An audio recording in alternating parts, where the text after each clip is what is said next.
Bonjour à tous et bienvenue dans cette vidéo. Aujourd'hui voilà, petite vidéo plutôt sympa puisqu'on va tester ensemble le PC portable gamer que j'avais acheté sur eBay. Donc pour rappel, c'était le Alienware M18X R1 et donc le but de cette vidéo c'est de voir si en 2023 on peut acheter un PC portable gamer d'occasion à un prix correct mais surtout qui délivre de bonnes performances. C'est le sujet de cette vidéo.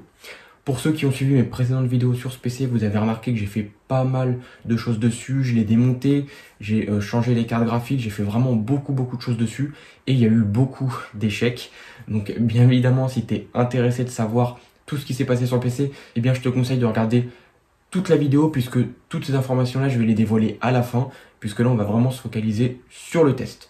Donc aujourd'hui, notre PC portable est équipé d'un processeur i7 de seconde génération, le 2700 QM.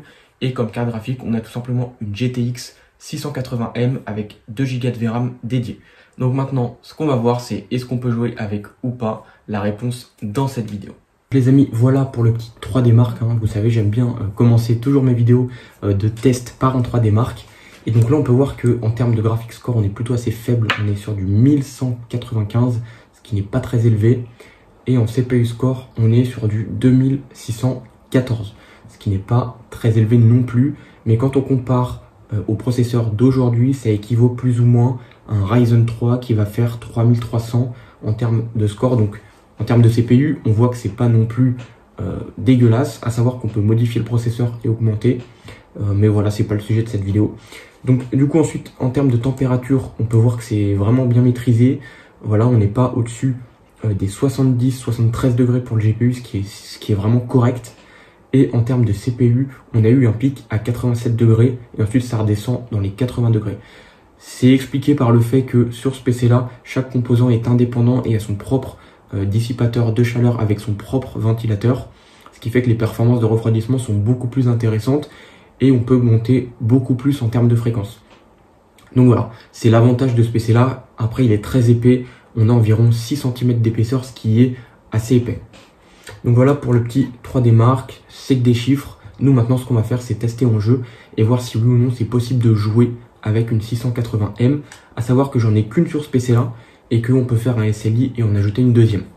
Donc du coup c'est parti, on y va. Donc les amis, ça y est, premier jeu qu'on teste comme vous en doutez, GTA 5. J'aime beaucoup tester ce jeu dans mes tests de PC. Et on va juste faire un tour dans les paramètres pour voir un petit peu en termes de graphisme ce qu'on a mis. Donc on est sur du 1080p et on a les paramètres graphiques réglés sur normal et quelques-uns surélevés. Donc voilà, on va voir un petit peu ce que ça donne en termes de jeu. Donc je lance le jeu. Et les amis, nous voilà en jeu. Donc là on est sur du 50 fps, 60 fps. Là on est à 50 fps, ce qui est plutôt correct. Le jeu est assez fluide. Bizarrement il n'est pas si dégueulasse que ça. On aurait pu penser ou s'attendre à pire. Donc là vraiment pas mal, 40 fps, ouais, c'est plutôt correct. Le jeu est fluide, ça avance bien, ça fonctionne bien pour l'instant.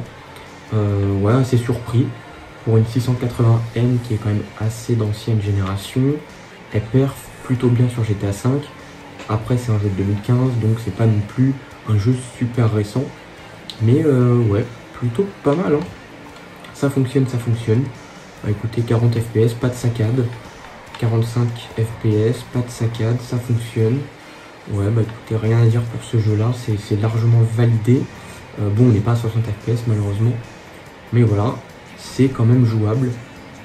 45 fps, 47, ouais, c'est jouable. Pour moi, je le valide, même si on n'est pas à 60 fps, si on n'est pas à la barre des 60 fps, c'est pas très grave. Voilà, on est 50, 55, des fois à 60, ça dépend. On pourrait baisser la résolution, mais après ça n'a plus grand intérêt, puisque en termes de qualité graphique, ça va être plutôt médiocre. Et voilà, vaut mieux rester en 1080p et perdre un petit peu de FPS. Donc bah c'est surpris, ouais, 50 fps, c'est plutôt pas mal. Le jeu est validé, donc je ne vais pas m'éterniser sur GTA. On passe au suivant, c'est parti. Bon les amis, prochain petit jeu, donc CSGO. Donc là, en qualité vidéo, on est sur élevé. On a pas mal de trucs surélevés, d'autres en moyen, en normal. Donc voilà, il y a un petit peu de tout. Donc on va voir ce que ça donne en jeu. Et donc bah c'est parti. Bon donc là les amis, on est sur une partie de CSGO. Donc j'ai pas paramétré mon clavier souris, du coup j'ai pris la manette parce que là ça va être vraiment la merde sinon. Les touches ne sont pas du tout paramétrées, donc bon, je vais faire ce que je peux. Le but c'est de voir les FPS. Donc là on est à 97 FPS en élevé, ce qui est plutôt pas mal. Donc là je sais que j'ai aucune chance de gagner comme ça, mais c'est pas grave. On va tenter le coup. 119 FPS, ouais, non, donc c'est plutôt pas mal du tout. Ça fonctionne plutôt bien. Pour l'instant en tout cas, 117 FPS, ouais, en élevé, non, vraiment pas mal. Rien à dire là-dessus. Donc on va voir un petit peu ce que ça va donner.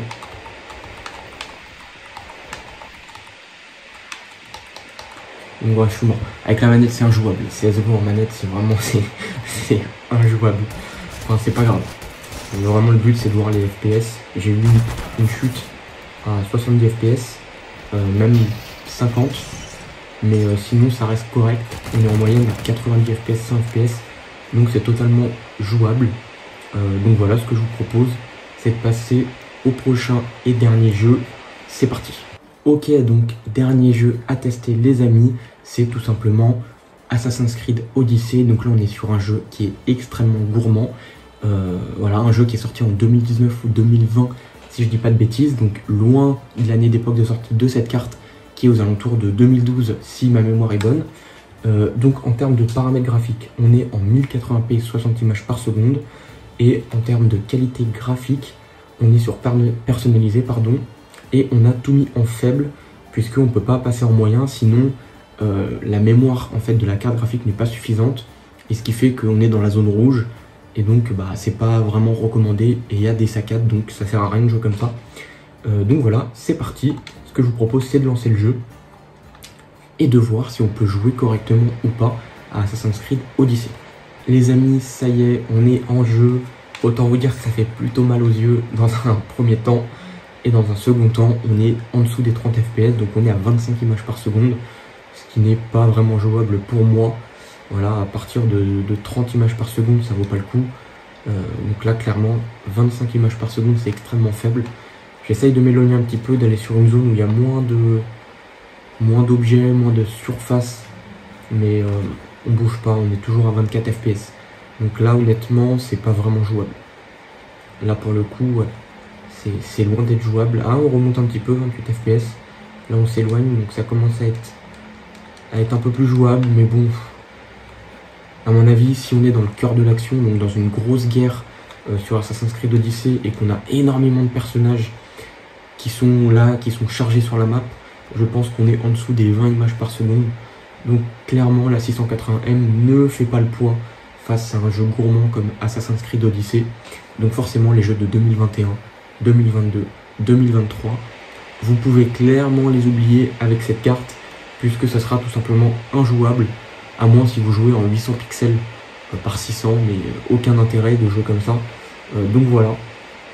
Bon, écoutez, je vais pas m'attarder plus sur ce jeu, puisque comme on l'a vu, 23 FPS, ça vaut pas le coup d'essayer de jouer. Voilà, c'est pas jouable, tout simplement. Donc les amis, ça y est, tu l'as compris, le test est terminé. Donc, est-ce qu'il faut acheter un PC portable gamer d'occasion sur eBay? Je dirais oui et non, mais ça dépend du type d'ordinateur que vous allez acheter.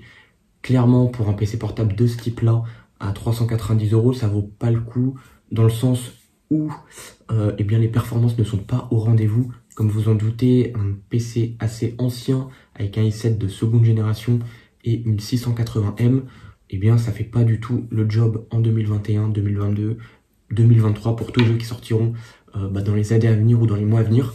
Du coup, ça n'a aucun intérêt d'acheter ça maintenant, sauf si bien sûr vous êtes rétro gamer ou si vous êtes passionné d'informatique comme moi et qui adore démonter, regarder un petit peu le fonctionnement des anciennes machines, voilà, changer les cartes en MXM, voilà, faire tout ça. Alors oui, cette machine peut être un bon investissement pour justement vous entraîner, regarder plein de choses, etc. Maintenant, je vais vous expliquer tous les détails qui m'est arrivé, tous les problèmes qui m'est arrivé avec ce PC. Donc comme vous l'avez vu dans mes précédentes vidéos, j'avais changé les cartes graphiques en MXM par des GTX 765M qui sont moins performantes que la 680M qu'on a ici. Donc j'étais de base parti pour faire un SLI, donc avoir deux cartes graphiques. Sauf que le souci, c'est que malheureusement, je n'ai pas réussi à les faire fonctionner. J'avais des bips au démarrage, j'ai bidouillé le BIOS, j'ai vraiment essayé de faire plein de manipulations. Rien n'y a fait, rien n'a fonctionné. J'ai même déverrouillé mon BIOS, donc j'ai pris des risques. en déverrouillant le BIOS pour débloquer des fonctions cachées pour pouvoir avoir accès, avoir la main sur plein d'options. Ce qui fait que maintenant ce PC est entièrement débloqué, on peut faire énormément de choses. Et j'ai installé des pilotes modés pour la GTX 765M. Mais voilà, malheureusement ça ne servait à rien puisque la carte n'était pas, je n'arrivais pas à démarrer dessus. Donc suite à cela, ça m'a un petit peu saoulé sur le coup et j'ai décidé de renvoyer les cartes et de me faire rembourser pour acheter autre chose. Et je me suis dit, bon, je vais pas tenter de passer sur des générations trop récentes. De base, on avait une 560M. J'ai dit, pourquoi pas essayer la 600M et voir ce que ça peut donner. Cette fois, j'en ai acheté qu'une. J'allais pas me refaire avoir et en acheter deux d'un coup.